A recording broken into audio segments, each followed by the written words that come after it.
بسم اللہ الرحمن الرحیم۔ صحیح مسلم حدیث نمبر 2005۔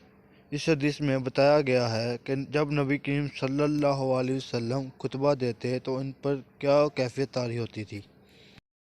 عبدالوہاب بن عبدالمجید ثقفی نے جعفر صادق بن محمد باقر سے روایت کی کہ انہوں نے اپنے والد سے اور انہوں نے حضرت جابر بن عبداللہ رضی اللہ تعالیٰ عنہ سے روایت کی کہ انہوں نے کہا، رسول اللہ صلی اللہ علیہ وسلم جب خطبہ دیتے تو آپ کی آنکھیں سرخ ہو جاتی، آواز بلند ہو جاتی اور جلال کی کیفیت طاری ہو جاتی تھی، حتیٰ کہ ایسا لگتا جیسے آپ کسی لشکر سے ڈرا رہے ہیں، فرما رہے ہیں کہ وہ لشکر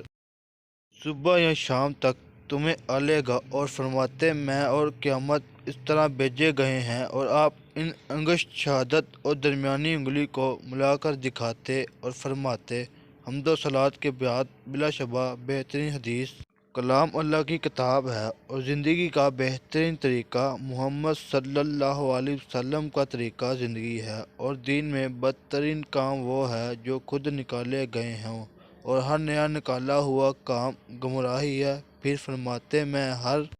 مومن کے ساتھ خود اس کی نسبت زیادہ محبت اور شفقت رکھنے والا ہوں۔ جو کوئی مومن اپنے بعد مال چھوڑ گیا تو وہ اس کے اہل و عیال وارثوں کا ہے، اور جو مومن قرض یا بے سہارا اہل و عیال چھوڑ گیا تو اس قرض کو میری طرف لوٹایا جائے، اس کے کنبے کی پرورش میرے ذمہ ہے۔